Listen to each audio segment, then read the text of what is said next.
چلیں جی، بسم اللہ الرحمن الرحیم۔ دیکھیں جی، ہم نے سیرت النبی صلی اللہ علیہ وسلم کی جامعیت کے حوالے سے گفتگو کا جو سلسلہ شروع کیا تھا، وہ ہمارا یہاں تک پہنچا تھا کہ جو سیرت النبی صلی اللہ علیہ وسلم ہے قرآن میں بیان ہوئی ہے، اور مزید تشریح اس کی ہے حدیث مبارکہ نے۔ گویا قرآن، حدیث اور سیرت کا بڑا گہرا ربط ہے اور تعلق ہے، اور پھر ان کے مضامین کی ترتیب بھی ہمیں یکساں نظر آتی ہے۔ اکثر صورتوں میں ایسا ہی ہے کہ مضامین بھی ملتے جلتے ہیں، ان کی ترتیب بھی۔ اور پھر اس ضمن میں ہم نے ایک حدیث کا تذکرہ کیا تھا، بنی الاسلام علی خمس، شہادت کہ اللہ الہ الا اللہ وان محمد رسول اللہ، و اقام الصلاۃ و ایتاء الزکاۃ و صوم رمضان و حج بیت اللہ ان استطاع الیہ سبیلا۔ تو اس کے بعد یہ ہے کہ اس سے نمایاں کیا چیز ہوتی ہے؟ نمایاں یہ ہوتی ہے کہ سیرت میں اصل چیز کیا ہے؟ عبادت ہے۔ کیا ہے؟ عبادت ہے۔ اور باقی جو چیزیں ہیں وہ کس لیے ہیں؟ اس نظام، یہ جو نظام ہے وہ کس لیے ہے؟ اس کے تحفظ کے لیے، یعنی عقائد کے تحفظ کے لیے، بندگی رب کے تحفظ کے لیے یہ سارا نظام بنایا گیا ہے۔ تو قرآن نے جو یہ مقصد ہے اس کو اس طرح واضح کیا کہ الذین ان مکناہم فی الارض، کہ جن لوگوں کو ہم اقتدار دیں اس زمین پر تو وہ کیا کریں گے؟ اقاموا الصلاۃ، کیا کریں گے؟ نماز قائم کریں، اور وآتوا الزکاۃ، زکوٰۃ دیں، وامروا بالمعروف ونہوا عن المنکر۔ یہ چار چیزیں ہیں جو ذمہ لگائی گئی ہیں کس کے؟ صاحب اقتدار طبقے کے۔ تو اس سے یہ چیز بھی واضح ہوتی ہے کہ دین تو ایک ہی ہے۔ کیا ہے؟ دین ایک ہی ہے، اور وہ کیا ہے؟ ان الدین عند اللہ الاسلام۔ لیکن طریقہ کار جس کو ہم شریعت کا نام دیتے ہیں وہ ظاہر ہے ٹائم ٹو ٹائم مختلف رہے ہیں، شریعتیں مختلف آتی رہی ہیں اور ہر ایک کے طریقے مختلف تھے۔ اس کی وجہ یہ ہے کہ ہر زمانے کی، ہر جگہ کی، ہر ملک کی، ہر خطے کی اپنی ضروریات تھیں، اس کے مطابق اللہ رب العالمین نے شریعت نازل فرمائی، تو جہاں پہ جو ضرورت تھی وہ چیز دی گئی۔ بہرحال سیرت النبی صلی اللہ علیہ وسلم کو ہم دیکھیں تو جس خطے میں اور جس وقت میں آپ صلی اللہ علیہ وسلم کو مبعوث فرمایا گیا، آپ صلی اللہ علیہ وسلم نے اپنی جو تعلیم ہے اس کا آغاز کیا عقائد کی اصلاح سے۔ کہاں سے؟ یعنی ابتدائی جو مکی صورتیں ہیں اس میں ہمیں کیا مضامین ملتے ہیں؟ عقائد کے، توحید، رسالت، آخرت، معاد، یہ ساری چیزیں۔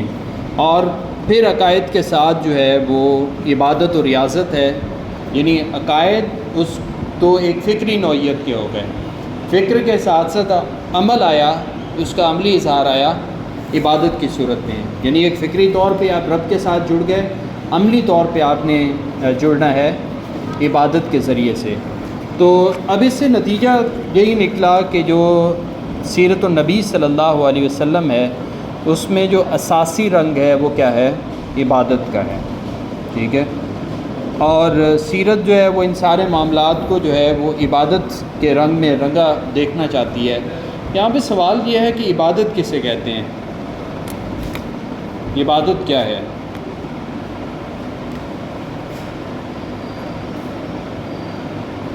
کسے کہتے ہیں عبادت؟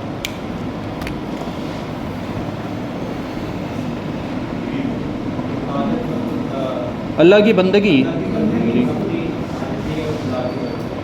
ٹھیک ہے۔ اور کوئی تعریف؟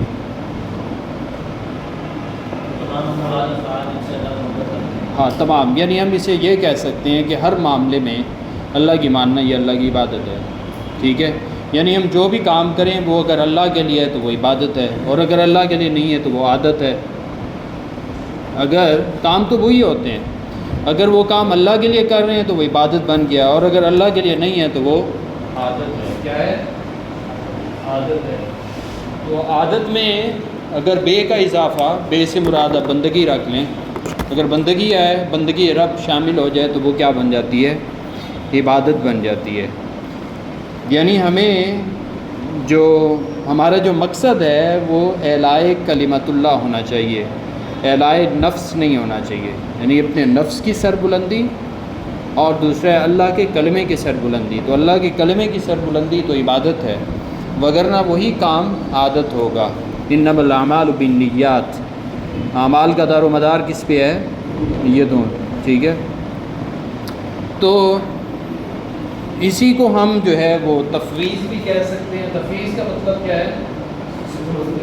یعنی اپنے آپ کو سپرد کر دینا اللہ کے، یعنی اپنا ہر کام اللہ کے حکم کے مطابق کرنا. اور اسی سپردگی کا اظہار جو ہے وہ ابراہیم علیہ السلام نے کیا تھا. کیسے؟ قل ان صلاتی و نسکی و محیای و مماتی للہ رب العالمین لا شریک لہ و بذالک امرت وانا اول المسلمین. یعنی میری نماز اور میری عبادت، میرا جینا، میرا مرنا کس کے لیے ہے؟ اللہ کے. ٹھیک ہے، اس کا کوئی شریک نہیں اور مجھے اسی کا حکم ہوا ہے اور میں ہی اس امت میں پہلا مسلم ہوں. یعنی ہم جس شریعت پہ چلتے ہیں وہ کس کی ہے؟ ابراہیم علیہ السلام کی. تو یہ جو تفویض ہے، یہ عبدیت جو ہے، اس کا اظہار آپ صلی اللہ علیہ وسلم نے بھی کیا اپنے الفاظ میں. وہ کہ اللہم لک اسلمت و بک آمنت و علیک توکلت و بک حاکمت و الیک خاصمت و الیک انبت و الیک المصیر و الیک تو اس میں بھی وہ ساری سپردگی جو ہے اس کی چیزیں آ جاتی ہیں. یعنی سارے جو امور ہیں وہ کس کے لیے ہیں؟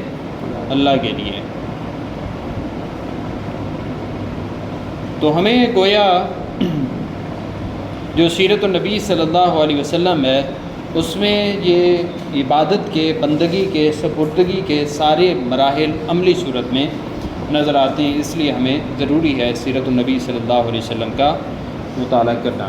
یعنی آپ صلی اللہ علیہ وسلم کی جو حیات مبارکہ ہے وہ اللہ کے ذکر سے اور فکر سے معمور ہے. یعنی اس میں ذکر بھی ہے اور فکر بھی ہے. ہمیں جو ہے وہ ذکر اور فکر کا جو تعلق ہے اسے سمجھنا ہے کہ ذکر اور فکر کیا ہے. یعنی ایک تو آپ صلی اللہ علیہ وسلم کے بارے میں ہے کہ کان یذکر اللہ علی کل احیانی، کہ آپ صلی اللہ علیہ وسلم ہر حال میں اللہ کا ذکر کیا کرتے تھے. اور فکر کے بارے میں ہے کہ کان دائم الفکرۃ حزینا، آپ صلی اللہ علیہ وسلم جو ہے متفکر رہتے تھے اور غمزدہ رہتے تھے. تو یہ آپ صلی اللہ علیہ وسلم، یعنی آپ صلی اللہ علیہ وسلم کی زندگی یا آپ صلی اللہ علیہ وسلم کی سیرت میں نہ تو ہمیں ملوکیت نظر آتی ہے، نہ غلبہ اور استعلاء نظر آتے ہے، اور نہ ہی اس میں تعیش ہے، نہ تزین ہے، بلکہ اس کے مقابلے میں کیا ہے؟ ذکر ہے اور فکر ہے. یعنی یہ دونوں چیزیں ضروری ہیں، ذکر بھی اور فکر بھی. یعنی یہ دونوں چیزیں کس بات کی علامت ہے؟ دانش مندی کی. کس بات کی؟ کسی بندے میں فکر ہے، ذکر نہیں ہے تو وہ دانش مند نہیں ہے. ذکر ہے، فکر نہیں ہے تو وہ بھی دانش مند نہیں ہے. الذین یذکرون اللہ قیاما وقعودا وعلی جنوبہم ویتفکرون فی خلق السماوات والارض. یہاں پہ بھی دو چیزوں کا آیا ہے نا، الذین یذکرون اللہ، جو اللہ کا ذکر کرتے ہیں، اور آگے کیا آیا؟ ویتفکرون، فکر بھی کرتے ہیں. یعنی دونوں چیزیں ساتھ سے چلیں گی، اللہ کا ذکر بھی اور فکر بھی. اور اس کی عملی جو شکل ہے وہ نبی کریم صلی اللہ علیہ وسلم کی سیرت مبارکہ میں ہمیں نظر آتی ہے. یعنی ایک دانش مند کے لیے ضروری ہے کہ وہ فکر مند بھی ہو اور ذاکر بھی ہو، ذکر کرنے والا بھی ہو. یعنی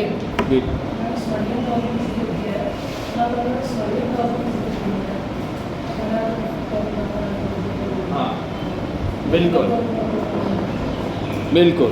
یعنی کوئی چیز ضروری ہوتی ہے تو اس پہ سوال بھی، کیا تم غور و فکر نہیں کرتے؟ ٹھیک ہے. اور ذکر کا بھی متعدد مقامات پہ آیا ہے. ہاں جی. تو یہ دونوں چیزیں جو ہے وہ ضروری ہیں. یعنی عقل بھی ہے اور عشق بھی ہے. عشق اور عقل جو ہے وہ دونوں چلیں گے. اور دوسری طرف محبت بھی ہو لیکن ہوش مندی بھی ساتھ ہونی چاہیے. اس سے کیا چیز سمجھ آتی ہے؟ دل اور دماغ کا جو آپس میں تعلق ہے وہ نظر. اور آپ صلی اللہ علیہ وسلم کی سیرت مبارکہ جو ہے وہ اسی ذکر و فکر کا مجموعہ تھی. یعنی ذکر بھی تھا اور فکر بھی تھی، نہ تو خالی ذکر تھا اور نہ خالی فکر تھی. خالی فکر کن لوگوں میں ہوتی ہے؟ فلسفیوں میں ہوتی ہے. ٹھیک ہے، تو اس لیے ہم آپ سے وسلم کی سیرت کی روشنی میں دیکھتے ہیں کہ آپ سے وسلم، ہاں جی، اگر کوئی ایسا صوفی ہے کہ جو صرف ذکر کے ساتھ ہے، فکر نہیں ہے، یعنی فکر آپ کے عقائد نظریات، ذکر آپ کی عبادت کی شکل میں، یعنی عقائد بھی مضبوط اور عبادات بھی ہوں، یعنی یہ جو ہاں ہم سب پہ تو نہیں اطلاق کر سکتے نا، ظاہر ہے کہ نہیں وہ بالکل مراد نہیں ہے، اگر کوئی ایسا کرے، وہ کوئی بھی ہو سکتا ہے، اگر کوئی کرے، ہم کسی کے ساتھ ظاہر مخصوص نہیں کرتے یہ۔ اچھا، یہ چیز پہلے بھی میرے خیال میں پچھلی کلاس میں بھی ہم نے ڈسکس کی تھی کہ یہ جو اصطلاحات استعمال ہوتی ہیں اس کے بارے میں ہے کہ لا مشاہۃ فی الاصطلاح، اصطلاح میں کوئی اختلاف نہیں ہے، یعنی ہم وہ ٹرمینالوجی کی بنیاد پہ ہم فیصلہ نہیں کر سکتے کوئی خاص لفظ یا اصطلاح۔ اصل میں جو اس کی میٹا فزکس ہیں، مابعد طبیعت ہیں، اس کے پیچھے جو افکار نظریات ہیں وہ دیکھیں گے، ٹھیک ہے۔ تو اس لیے جو آپ نے ٹائپس کی بات کی، وہ ظاہر ٹائپس میں جائیں گے نا کہ کون سا صوفی کن افکار اور نظریات کا حامل ہے، تو اس کی بنیاد پہ ہوگا۔ اگر وہ قرآن اور سنت کے مطابق ہوں گے، کسی کے بھی ہوں گے، ظاہر ہے وہ معیار ہے ہمارے لیے، معیار تو وہی قرآن و سنت ہی ہے نا، ایسے ہی ہے کہ نہیں، ٹھیک ہے۔ تو کوئی بھی چیز ہے، کسی کا بھی عمل ہے، اس کو ہم نے فائنل پرکھنا کس ترازو میں ہے، قرآن اور ایون جو فقہائے کرام کرتے ہیں، استدلال کرتے ہیں، استنباط کرتے ہیں، تو ان کا بھی معیار کیا ہوتا ہے، قرآن و سنت۔ اور فقہاء کے اقوال بھی ہیں کہ اگر کوئی چیز، یعنی میرے قول کے مقابلے میں کوئی حدیث دیکھو تو میرا قول اس کے مقابلے میں کچھ نہیں ہے، تو وہ معیار وہی ہے، قرآن و حدیث، قرآن و سنت ہے، ٹھیک ہے۔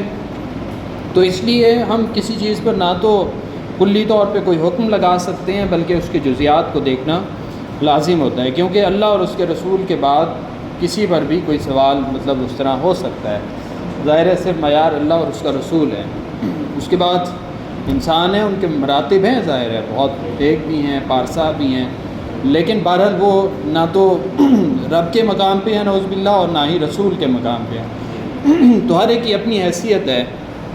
صحابہ کرام جو ہیں وہ سب سے افضل ہیں رسول کے بعد، پھر ان میں بھی درجات ہیں، کوئی صحابہ کرام جو ہے فقہ سے متعلق تھے، کچھ حدیث سے متعلق تھے، کچھ کا قرآن سے زیادہ شغف تھا، کچھ کلی طور پہ مجموعی طور پہ سارے جتنے بھی علوم تھے اس وقت ان سے منسلک تھے، کچھ کا تعلق جہاد سے زیادہ تھا، کچھ روایات میں زیادہ ہے۔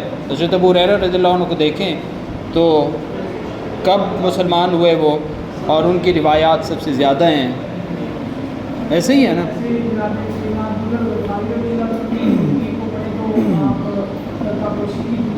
ہاں، اس سے وہ پہلو ملتا ہے زہد کا، تقوی کا اور الگ ہو جانا، ٹھیک ہے، فقر کا، اور یہ لیسن ملتا ہے۔ تو یہ مختلف چیزیں، مختلف نمونے نظر آتے ہیں، لیکن جملہ اگر نمونہ نظر آتا ہے تو لقد کان لکم فی رسول اللہ اسوۃ حسنہ ہے کہ نہیں ہے؟ اس لیے ہمارے لیے معیار کیا ہے، اللہ اور اس کا رسول، ٹھیک ہے۔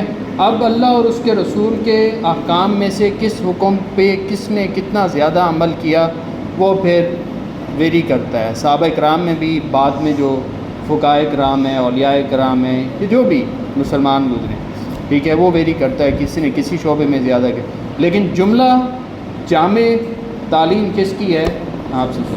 اس کے علاوہ ہم کسی کے بارے میں دعویٰ نہیں کر سکتے، ممکن ہے وہ خصوصیات ہوں لیکن دعویٰ نہیں ہو سکتا، دعویٰ ہو سکتا ہے تو صرف اللہ اور اس کے رسول کی، یعنی سیرت رسول اللہ صلی اللہ علیہ وسلم، ٹھیک ہے۔ تو یہ اصولی چیز ہے، ظاہر ہے ہماری جو گفتگو ہے وہ اصول پہ ہے۔ کون سے اصول پہ؟ یعنی سیرت کی جامعیت کے اصول، بنیادی اصول کیا ہیں، تو اس لیے یہ چیز جو ہے وہ پیش نظر رہنی چاہیے۔ یعنی آپ صلی اللہ علیہ وسلم ذکر بھی کر رہے ہیں، اور آپ صلی اللہ علیہ وسلم کے جو باقی سیاست کے معاملات ہیں اس میں بھی ہمیں عبادت نظر آتی ہے۔ مال غنیمت آیا ہے تو اس کی بھی تقسیم ہے، جہاد ہے، جنگ ہے، غزوات ہیں، وہ بھی آپ کی زندگی میں نظر آتے ہیں، ٹھیک ہے۔ حدود و قصاص کا اجرا ہے تو وہ بھی آپ صلی اللہ علیہ وسلم فرما رہے ہیں، ممالک فتح ہو رہے ہیں تو وہ بھی آپ صلی اللہ علیہ وسلم کر رہے ہیں، فتوحات کے بعد صوبوں میں کوئی گورنر تعین کر رہے ہیں تو وہ بھی آپ صلی اللہ علیہ وسلم کر رہے ہیں۔ یعنی ایک جملہ حیثیت جو ہے وہ آپ صلی اللہ علیہ وسلم کی ہے، ہر اعتبار سے، ہر پہلو سے۔ وجہ لقد کان لکم فی رسول اللہ اسوۃ حسنہ، اسوہ حسنہ بھی ہے اور اسوہ کاملہ بھی ہے، اور یہ بہت بڑی دلیل ہے ختم نبوت کی بھی۔ ختم نبوت یہی ہے نا کہ اس کے بعد ضرورت ہی نہیں ہے۔ ضرورت کب ہوتی ہے رسول کی یا نبی کی؟ یا تو تشنگی ہو، یا پھر اتمام نہ ہوا ہو، یا پھر سابقہ کی تعلیمات محفوظ نہ ہو۔ سابقہ انبیاء کی یہی ہے نا کہ محفوظ نہیں رہی۔ صرف محفوظیت کا معاملہ نہیں ہے، وہاں اتمام کا بھی معاملہ ہے، ٹھیک ہے۔ ان کے بارے میں دعویٰ نہیں کیا گیا کہ وہ جو ہے پورے جہان کے لیے ہیں، قیامت تک کے لیے ہیں۔ تو یہاں پہ جو ہے وہ اتمام ہوا ہے، اکمال ہوا ہے۔ وہ ہے نا کہ الیوم اکملت لکم دینکم واتممت علیکم نعمتی ورضیت لکم الاسلام دینا، ٹھیک ہے۔ یعنی اب جتنے بھی نظام تھے ان میں سب سے زیادہ اسلام کو جو ہے تمہارے لیے بس، اس کے علاوہ اگر کوئی نظام ہے، کوئی ازم ہے تو وہ نہیں۔ ہاں اگر کوئی اسلام کے مطابق ہے تو کہہ سکتے ہیں، لیکن وہ جزوی طور پہ ہو سکتا ہے، کلی طور پہ نہیں۔ کلی طور پہ اگر کوئی نظام ہے تو وہ کون سا ہوگا؟ اسلام کا ہوگا، اور اس کی عملی شکل کہاں سے آئے گی؟ سیرت النبی صلی اللہ علیہ وسلم سے آئے گی۔ تو یہ آپ صلی اللہ علیہ وسلم کی سیرت کا ایک امتیازی پہلو تھا، غالب پہلو تھا۔ کون سا؟ ایمان و عبادت اور ذکر و فکر، یعنی جس میں عقل بھی ہے اور جس میں عشق بھی ہے، جس میں محبت بھی ہے، محبت کے ساتھ بصیرت بھی ہے، ٹھیک ہے، مادیت بھی ہے، ملکیت بھی ہے، امارت بھی ہے، مسکنت بھی ہے۔ یعنی امیر بھی تھے آپ صلی اللہ علیہ وسلم، لیکن ساتھ میں مسکینی کا، فقر کا درس بھی آپ صلی اللہ علیہ وسلم نے دیا۔ سب کچھ ہوتے ہوئے بھی آپ صلی اللہ علیہ وسلم نے وہ زندگی گزار کے دکھائی کہ غریب کو بھی فرق محسوس نہ ہو، اس کے لیے بھی نمونہ ہو کہ فقر کی حالت میں کیسے زندگی گزاری جاتی ہے۔ تو یعنی خلافت اور عبادت کا ایک امتزاج نظر آتا ہے ہمیں سیرت النبی صلی اللہ علیہ وسلم کی روشنی میں، ٹھیک ہے۔ یعنی آپ صلی اللہ علیہ وسلم نے ایک طرف تو دیکھیں تو غزوات میں خود شرکت فرمائی، صرف شرکت نہیں فرمائی بلکہ قیادت بھی کی، صرف قیادت بھی نہیں کی بلکہ خود لڑے بھی، اپنے آپ زخمی بھی ہوئے، خندق کھودنے میں بھی صحابہ کرام رضی اللہ عنہم کے ساتھ رہے، اور اسی موقع پہ اگر کہیں ذکر کا موقع آیا، عبادت کا آیا، تو وہاں پہ صلاۃ الخوف بھی ادا کی، ہے کہ نہیں ہے؟ یعنی ایک طرف جو ہے وہ دشمن ہے جو حملہ آور ہے، اور دوسری طرف رب کی بندگی کا بھی وقت ہوا جاتا ہے، تو اس میں صلاۃ الخوف کا بھی درس دیا۔ یعنی اس سے جو ہے، یعنی ایک طرف دنیاوی معاملات آپ کے چل رہے ہیں، لیکن رب کی یاد جو ہے وہ ساتھ ساتھ چلتی رہے گی۔ اس کو ایک الگ نام دے دیا صلاۃ الخوف، جنگ کی حالت میں نماز پڑھنا، ٹھیک ہے۔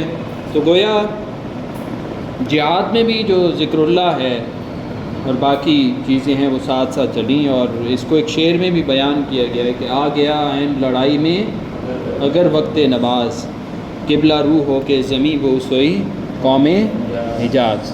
تو اس کی عملی تصویر تھی آپ صلی اللہ علیہ وسلم کی سیرت مبارکہ۔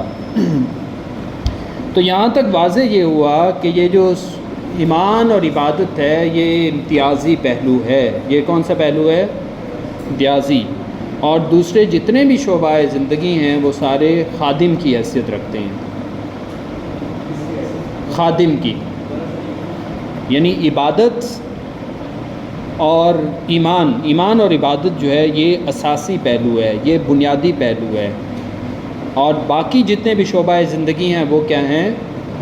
خادم، وسائل کے طور پہ کام کرتے ہیں۔ کس کے طور پہ؟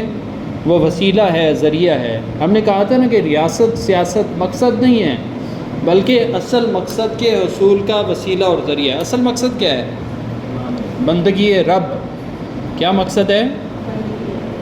اللہ کی بندگی، اللہ کی عبادت، اس کا وسیلہ ہے، اس کے تحفظ کے لیے ضروری ہے ریاست اور سیاست۔ ریاست بذات خود مقصد نہیں ہے، سیاست اقتدار بذات خود مقصد نہیں ہے، بلکہ اس مقصد کو تحفظ دینے کے لیے ضروری ہے، وسیلہ ہے، ذریعہ ہے۔ تو یہ بھی ٹھیک نہیں ہے کہ ہم اسی کو مقصد بنا لیں اور دوسری طرف یہ بھی ٹھیک نہیں ہے کہ ہم اس سے تہی دامن ہو جائیں، الگ ہو جائیں، ہمیں لے کر چلنا پڑے گا۔ وجہ کیونکہ اس کا تحفظ ضروری ہے اس کے ذریعے سے، تو دونوں لازم ملزوم ہے اور سیرت سے ہمیں ملتا ہے۔ یعنی پہلے آپ نے کیا کیا، لوگوں کے افکار، نظریات، جذبات، احساسات جو ہے اس کو آپ نے کیا، اور ان کے بعد آپ نے کیا کیا کہ ان کے تحفظ کے لیے نظام بنایا۔ اس نظام کے اندر آپ نے کیا کیا کہ جو اعمال ہیں ان کی عملی شکل، پریکٹیکل ڈیمانسٹریشن دکھائی، اور پھر اگر ان کو خطرہ تھا تو اس کے لیے جہاد اور غزوات ہوئے۔ ایسا ہوا کہ نہیں ہوا سیرت میں؟ اگر آپ ترتیب دیکھیں تو بھی ہمیں تو اس سے ایک تو یہ چیز سمجھ آتی ہے کہ کسی بھی دور میں اگر ہم اسلامی انقلاب چاہتے ہیں، اسلامی ریاست شریعت چاہتے ہیں، اس کی عملداری چاہتے ہیں، تو ہمیں نمونہ بنانا پڑے گا سیرت النبی صلی اللہ علیہ وسلم۔ نمونہ اس اعتبار سے کہ ترتیب بھی وہی رکھنی پڑے گی۔ نمونہ کس اعتبار سے کہ ترتیب بھی وہی، یہ بھی نہیں ہو سکتا کہ ہم مطالبہ کریں کہ پہلے حکومت اور سیاست اور ریاست ہو تو پھر ہم عملداری کریں گے، نہیں، بلکہ افراد کی جو تربیت ہے، ان کے افکار، نظریات، عقائد وہ مضبوط ہوں گے، اور پھر اس کے بعد عبادت کے ذریعے رشتہ رب سے مضبوط ہوگا، اور پھر معاملات آئیں گے، پھر ان سب کے تحفظ کے لیے ریاست اور سیاست آئے گی۔ یعنی یہ بھی ضروری ہے، یہ بھی ضروری ہے، یہ نہیں ہوگی تو اس کا تحفظ نہیں ہوگا، یہ خطرے میں ہے، اور اگر یہ نہیں ہوگی تو پھر کس چیز کا تحفظ کریں گے؟ تو لازم ملزوم ہو گئے نا۔ تو دونوں چیزیں جو ہے وہ ضروری ہیں، لیکن ترتیب جو ہے وہ ہمیں سمجھنی ضروری ہے، اور یہ بھی ہمیں سیرت النبی صلی اللہ علیہ وسلم سے سمجھ آتی ہے۔ تو خلاصہ یہ نکلا کہ سیرت النبی صلی اللہ علیہ وسلم جو ہے وہ زندگی کے 3 شعبوں پر مبنی ہے۔ کتنے شعبے؟ 3، جن میں سے ایک تعلق مع اللہ ہے،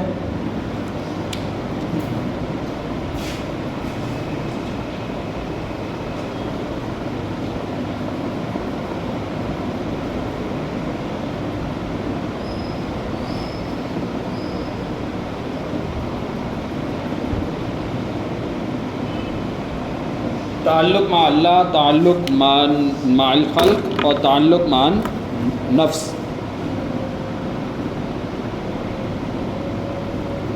تعلق مع نفس میں کیا ہوتا ہے کہ جس میں پاک دامنی ہے، عفت ہے، حیا ہے، انکسار ہے، غیرت ہے، حمیت ہے، یہ جو نفسانی جو جذبات، احساسات اور خصوصیات ہوتی ہیں، یہ ساری چیزیں اسی میں ہی حلم آ جاتا ہے، زہد، تقوی، قناعت، ریاضت، مجاہدہ، یہ ساری چیزیں جو نفس کے ساتھ تعلق رکھتی ہیں۔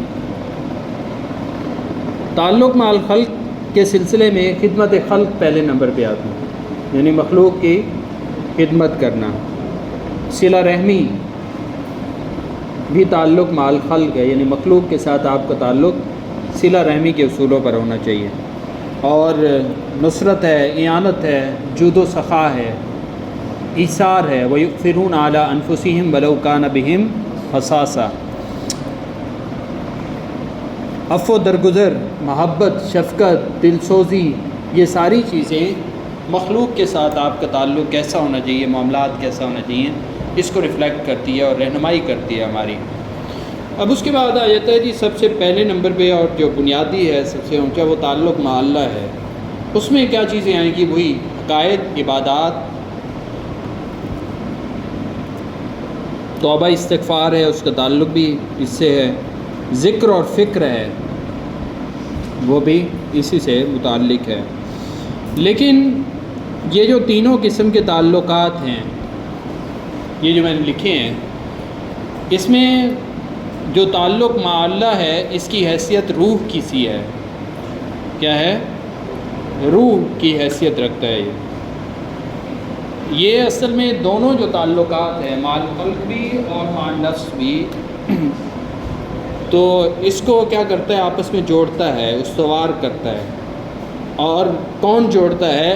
تعلق مع اللہ۔ یعنی یہ جو تعلقات ہیں، ان کی بنیاد میں یہ ہونا ضروری ہے، یعنی آپ کا عقیدہ، نظریہ بندگی یہ ہے تو پھر یہ آپ کے اس کے سائے میں ہونے چاہیے۔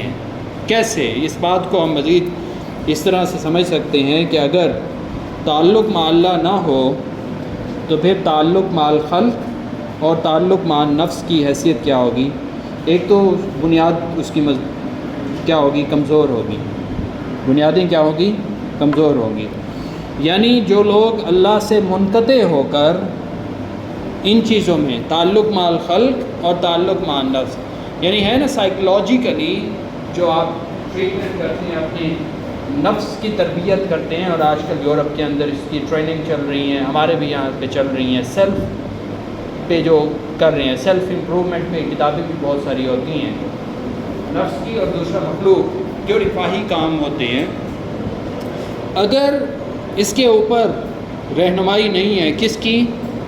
تعلق مع اللہ کی، تو پھر اس صورت میں کیا ہوگا کہ ایک تو ان کی جو بنیادیں ہیں وہ کمزور ہوں گی، اور پھر نفسانی جذبات جو ہیں اس میں انسان شکار ہو جائیں گے۔ یعنی جو انسان کا نفس چاہتا ہے وہی وہ کرتا ہے، جہاں پہ اس کو فائدہ نظر آتا ہے وہ کرے گا۔ اور عملی طور پہ اگر ہم اسے دیکھیں تو آج کے معاشرے میں جو جدید معاشرہ ہے وہاں پہ عقل و فہم کی کمی نہیں ہے، عقل و دانش ہی ہے نا، کہ انسان جو ہے وہ آرٹیفیشل انٹیلیجنس کے دور سے گزر رہا ہے۔ ایسے ہی ہے نا، انسانی عقل کے نتیجے میں ہے نا جناب، مشینوں نے خود سے تو اپنی عقل نہیں بنائی، مشینوں کو بھی جو عقل و دانش دے رہا ہے کون دے رہا ہے؟ یعنی جو اللہ نے اسے دی تھی وہ آگے ٹرانسفر کر رہا ہے مشینوں میں۔ تو معاملہ یہ ہے کہ انسان میں، یعنی آج کے انسان میں عقل و فہم کی کمی نہیں ہے، اور بین الاقوامی جو تعلقات ہیں اس کی بھی کمی نہیں ہے۔ انٹرنیشنل ریلیشنز آپ دیکھتے ہیں، بین الاقوامی تعلقات، قوموں کے ساتھ تعلقات، ایک کے دوسرے کے ساتھ، ممالک کے لوگوں کے آپس میں تعلقات، سیاسی تعلقات بھی ہیں، پولیٹیکل جو گلوبل پالیٹکس بھی ہیں آپ دیکھیں تو انٹرنیشنل لیول پہ ریلیشنز ہوتے ہیں ممالک کے آپس میں، قوموں کے، یہ ساری چیزیں ہیں۔ یعنی یہ آپ دیکھیں تو یہ ہے تعلق مع الخلق میں۔ اگر آپ دیکھیں تو آج بڑی جو تنظیم ہے UNO کی صورت میں، یونائٹڈ نیشنز آرگنائزیشن، ہے کہ نہیں ہے؟ تو وہ یہی ہے نا کہ انسانوں کے آپس کے تعلقات کو دیکھتی ہے، معاملات کو دیکھتی ہے، ساری چیزیں، سیاسی معاملات ہیں اور دیگر معاملات۔ اذانیں سن لیں پھر آگے چلتے ہیں۔ تو جی جناب، ہماری بات چل رہی تھی کہ اگر تعلق مع الخلق اور تعلق مع النفس، تعلق مع الخلق کی ہم نے مثالیں دیکھی، بہت بڑی مثال UNO ہے جو ورلڈ آرگنائزیشن ہے ورلڈ لیول پہ، اس کے علاوہ NGOز بھی ہیں جو انسانی تعلقات کے حوالے سے، اس کے علاوہ فیملی کے حوالے سے، ریلیشن شپ کے حوالے سے بہت ساری آرگنائزیشنز بن چکی ہیں جو تعلق مع الخلق پہ کام کر رہی ہیں، ٹھیک ہے؟ تو اس کے باوجود بہت سارا لٹریچر بھی ہے، لیکن پھر بھی ہم دیکھتے ہیں کہ چین اور سکھ جو ہے وہ مفقود ہے، غائب ہے۔ اس کی وجہ یہ ہے کہ اسباب کے ساتھ تعلق تو ہے، کس کے ساتھ؟ اسباب کے ساتھ، یعنی سکھ کے لیے، چین کے لیے جو اسباب ہو سکتے ہیں آرائش کے لیے یا پھر آسائش کے لیے، وہ تو مہیا ہیں، وہ انسان نے اپنی عقل و دانش کی بنیاد پہ کر لیا، لیکن جو مسبب الاسباب ہے اس کے ساتھ تعلق مفقود ہو گیا۔ کیا ہوا ہے جناب؟ تعلق مع اللہ جسے ہم نے کہا، یہ کون ہے؟ مسبب الاسباب۔ ان تعلقات کو بہتر کرنے کے لیے انسان نے اپنی فہم اور عقل کی بنیاد پہ اسباب تو پیدا کر لیے، آسائش کا سامان بھی پیدا کر لیا، لیکن اس کے باوجود ہم دیکھتے ہیں کہ سکھ نہیں ہے، چین نہیں ہے، انسان کو اطمینان نہیں ہے۔ اس کی وجہ یہ ہے کہ انسان نے اپنا تعلق جوڑا اسباب کے ساتھ، جبکہ اسے جوڑنا تھا مسبب الاسباب کے ساتھ۔ تو مسبب الاسباب کے ساتھ تعلق مفقود ہونے کی وجہ سے انسان کے اندر سکھ اور چین جو ہے وہ ہمیں نظر نہیں آتا، ٹھیک ہے؟ یعنی نہ تو خدا پرستی ہے جو کہ ہونی چاہیے، اور نہ خوف آخرت ہے جو کہ ہونا چاہیے۔ تو اس کی وجہ سے ہمیں نظر آتا ہے کہ انسان کے جو آپس کے تعلقات ہیں وہ بھی مضبوط بنیادوں پر قائم نہیں ہیں، اور صرف وسائل کے ساتھ اور اسباب کے ساتھ جڑ گئے ہیں، جو کہ انسان کے لیے نقصان دہ ہیں۔ تو اسی وجہ سے ہم دیکھتے ہیں کہ انسان جو ہے وہ ان ساری مادی جو وسائل ہیں ان سے فائدہ بھی اٹھا رہا ہے، لیکن اس کے باوجود انسانوں کے اندر ہی انہی وسائل کے خلاف جو ہے وہ نفرت پائی جاتی ہے۔ اس سے وہ جان بھی چھڑانا چاہتا ہے، کیونکہ اسے طمانینت نہیں مل رہی، اس کو سکون نہیں مل رہا، سکون ملنا اس کے لیے محال ہو گیا ہے، مشکل ہو گیا ہے۔ تو اس لیے جو نبی کریم صلی اللہ علیہ وسلم کی اس حوالے سے جو رہنمائی ہمیں ملتی ہے وہ یہ ہے کہ من اصلح فیما بینہ و بین اللہ، من اصلح فیما بینہ و بین اللہ اصلح اللہ فیما بینہ و بین الخلق، جس نے بہتری کر لی، اصلاح کر لی اپنے اور اللہ کے بیچ میں، یعنی تعلق مع اللہ کو بہتر کر لیا، جس نے اپنے اور اپنے خدا کے درمیان معاملہ درست کر لیا، تو رب نے کیا کیا، اس کا مخلوق کے ساتھ جو معاملہ ہے وہ درست کر دے گا۔ جس نے اپنا معاملہ یعنی جس نے اپنا تعلق مضبوط کر لیا اللہ کے ساتھ، تو اللہ کیا کرے گا، اس کا تعلق مخلوق کے ساتھ بہتر کر دے گا۔ اس لیے اگر ہم سیرت کو اپنی زندگی سیرت کے مطابق اگر چلانا چاہتے ہیں تو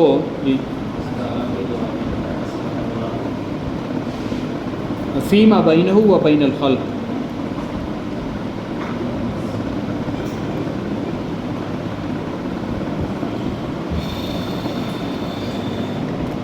تو اگر یہ جو تین قسم کے تعلقات ہیں نا، اس کی مزید وضاحت ہم دیکھتے ہیں کہ اگر ہم سیرت، عبادت و اخلاق اور تعلق مع اللہ سے کنارہ کش ہو جائیں، اگر ہم اپنی زندگی میں تعلق مع اللہ کو الگ کر دیں نعوذ باللہ، یا پھر جو عبادات ہیں، عقائد ہیں، اخلاق ہیں، ان سے الگ ہو جائیں، تو پھر ہمارا جو اقتدار ہے، غلبہ ہے، اس کے اندر وہ اخلاقی روح نہیں ہوگی، ایمان کی، عقیدے کی، نظریے کی اور عبادت کی، بندگی کی، تو پھر وہ خالی خلی جو ہے وہ کیا بچ جائے گی، سیاست بچ جائے گی، جس میں صرف تسلط ہوگا، اور وہ جبر کے جو جذبات ہیں اس طرح کے ہوں گے، جو کہ ہمیں عام طور پہ دیکھنے کو ملتے ہیں، جو انسانی تاریخ جس بات کی گواہ ہے کہ انسان کے بارے میں یا اس کے خلاف کیا کچھ کرتا رہا ہے۔ آپ کچھ پوچھنا چاہ رہے تھے؟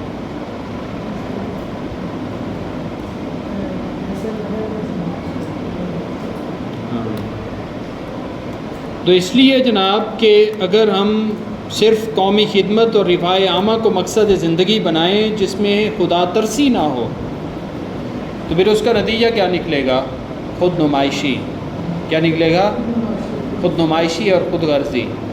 ایسے ہیں بہت سارے لوگ آپ کو نظر آتے ہیں کہ جو خدمت خلق تو بہت اچھے سے کرتے ہیں، لیکن وہ والا پہلو نہیں ہوتا، تو پھر کیا ہوتا ہے، خود نمائشی اور شہرت پسندی غالب آ جاتی ہے۔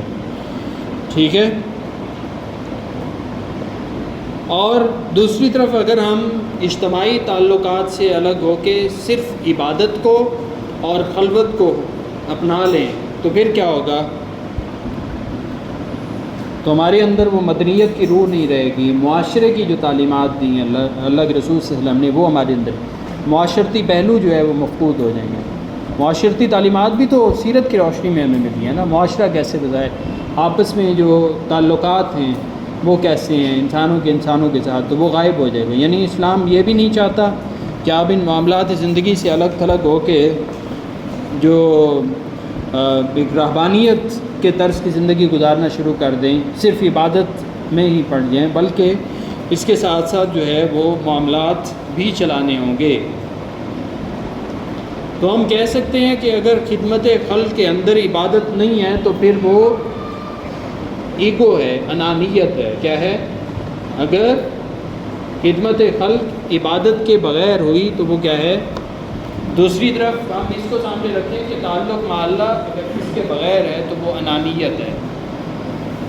اس کے ضمن میں آپ وہ حدیث کوٹ کر سکتے ہیں نا کہ الحب فی اللہ والبغض فی اللہ، محبت بھی اللہ کے لیے اور بغض بھی، نفرت بھی جو ہے وہ اللہ کے لیے. تو خدمت نفس اگر خدا ترسی، یہ خدا پرستی کے علاوہ ہو تو وہ نفسانیت بن جاتی ہے. کیا؟ یعنی اگر ہم سیلف ڈیولپمنٹ کے لیے کر رہے ہیں کچھ نہ کچھ، سیلف ہیلپ کی جیسی کتابیں ہوتی ہیں، سیلف امپرومنٹ کے لیے ہم کچھ کرتے ہیں، ہر بندہ کرتا ہے، ٹھیک ہے، اگر اس میں خدا ترسی نہیں ہے تو وہ پھر نفسانیت ہے. اگر خدا ترسی بھی شامل ہو جائے تو وہ پھر ٹھیک ہے، وہ سیرت کے عملی نمونے کے مطابق ہے. یعنی کام وہی ہیں لیکن اس کے پیچھے مقصد کیا ہے، اس کے پیچھے طریقہ کار کیا ہے، اس کے پیچھے نیت کیا ہے، یہ بڑی ضروری ہے. ٹھیک ہے، تو اس لیے امام بخاری رحمہ اللہ نے اپنی پہلی جو حدیث جو رکھی وہاں پہ بخاری شریف میں، وہ انما الاعمال بالنیات، یعنی اعمال کا دار و مدار نیت ہے. یعنی آپ جو کچھ کریں نیت جو ہے وہ بڑی ضروری ہے. کام وہی ہیں، بلکہ کام تو اس وقت جو ہے وہ غیر مسلم زیادہ اچھے طریقے سے کر رہے ہیں زمانوں کے مقابلے میں، لیکن اس کے پیچھے کیا نہیں ہے. نہیں، یہ چیز بھی ہے، یہ بھی ہے، یہ نہیں. سیلف گرومنگ وہاں پہ بہت اچھی ہو رہی ہے، سیلف ڈیولپمنٹ بہت اچھی ہو رہی ہے، سیلف ہیلپ پہ بڑا کام ہو رہا ہے، ٹھیک ہے، لیکن یہ نہیں، یہ بھی ہے، یہ بھی ہے. جتنے این جی اوز وہاں پہ کام کر رہی ہیں مسلمانوں کے نہیں ہیں. مسلمانوں کے یہاں تصورات ضرور ہیں، کیونکہ یہ تو تصورات پوری انسانیت کے لیے ہیں، دین تو پوری انسانیت کے لیے ہے نا. اب انہوں نے کیا کیا کہ یہ والے پہلو تو لے لیے، یہ نہیں لیا. اب مسلمان اگر صرف اس کو لے گا، اس کو نہیں لے گا تو بھی خسارے میں. کوئی بھی انسان ہے، مسلمان نہیں اسپیسیفک کر، کوئی انسان بھی یہ لے اس کو نہ لے، اس کو نہ لے، خسارے میں. صرف یہ لے یہ نہ ہو تو خسارہ، یہ لے یہ نہ ہو تو خسارہ. ان تینوں کا تعلق آپس میں ہے. جیسے ہم نے شروع میں گفتگو کی، قرآن، حدیث اور سیرت کا گہرا تعلق ہے. آپ بتائیں کہ اگر کوئی چاہے کہ میں صرف قرآن پہ عمل کرنا چاہتا ہوں، میں قرآن پہ ایمان لایا ہوں اور اس پہ اسی کو مانتا ہوں، وہی میرا ضابطہ ہے حیات ہے، کیا پریکٹیکلی پاسبل ہے؟ ہیں ایسے لوگ آپ کے علم میں ہے نا صاحب جو قرآن والے ہیں؟ ایسا ایک فرقہ بھی موجود ہے جو کہتا ہے، کون؟ جو کہتا ہے کہ صرف قرآن کافی ہے. صرف قرآن کافی نہیں ہے، صاحب قرآن بھی ضروری ہے. وہ تو قرآن صامت ہے، قرآن ناطق بھی ضروری ہے. کیا آپ صلی اللہ علیہ وسلم کی جو سیرت ہے وہ وحی سے ہٹ کے ہے؟ وما ينطق عن الهوى ان هو الا وحی یوحیٰ. ایسے ہی ہے نا. اور وحی صرف وہ نہیں ہے جو قرآن میں ہے، وحی اس کے علاوہ بھی ہے، اور وہ موجود ہے حدیث کی صورت میں اور سیرت کی صورت میں. اس لیے ان تینوں کو لے کر چلنا ہوگا. پھر ہی ہمارے لیے کیا ہو سکتا ہے کہ لقد کان لکم فی رسول اللہ اسوۃ حسنہ، بہترین جو عملی نمونہ ہے وہ ہمیں کہاں ملے گا؟ ٹھیک ہے، کیوں کہ آپ صلی اللہ علیہ وسلم کو تعلیم دی گئی وحی کے ذریعے سے. ایک وحی کی شکل موجود ہے قرآن میں، وحی مطلوب، کیا جو حدیث میں ہے وحی ہے، یعنی اس کو نماز میں تلاوت کر سکتے ہیں اس کو، لیکن یہ بھی وحی ہے. وما ينطق عن الهوى ان هو الا وحی یوحیٰ. یعنی جبرائیل السلام صرف قرآن نہیں لے کے ہے، مطلب اور بھی وحی اللہ کے رسول صلی اللہ علیہ وسلم کی طرف کی گئی اللہ کی طرف سے. ٹھیک ہے، تو اس لیے ہمیں سیرت میں نہ تو ملوکیت نظر آتی ہے اور نہ استبدادیت نظر آتی ہے. استبداد، ظلم و استبداد والا نظام بھی نہیں ہے، جبر والا نظام بھی نہیں ہے، بلکہ معتدل ہے. ایسا بھی نہیں ہے کہ اس میں کوئی ہمیں رہبانیت نظر آتی ہو. زہد اور تقویٰ بھی ہے، استغنا بھی ہے، لیکن وہاں پہ معاملات زندگی بھی چل رہے ہیں، وہاں پہ غزوات بھی چل رہے ہیں، وہاں پہ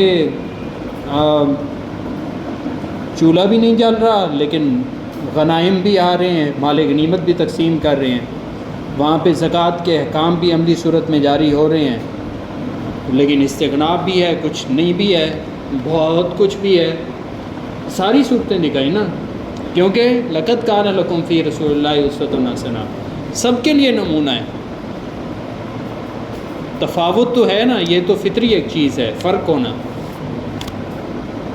مالی اعتبار سے، عقلی اعتبار سے، ہر اعتبار سے، لیکن سب کے لیے نمونہ ملے گا سیرت النبی صلی اللہ علیہ وسلم. سیاست ہو، ریاست ہو، معاشرت ہو، معیشت ہو، کسی بھی طرح کا کوئی بھی پہلو ہو، تو وہاں پہ ہمیں عملی نمونہ ملے گا سیرت النبی صلی اللہ علیہ وسلم کی روشنی میں. ٹھیک ہے، تو یہاں تک میرے خیال میں ہم روکتے ہیں. تو کچھ سوالات کا سلسلہ رکھ لیتے ہیں، اگر آپ کے ذہن میں کچھ سوال ہو تو ہم اسے ڈسکس کر لیں گے اور آگے چلتے ہیں.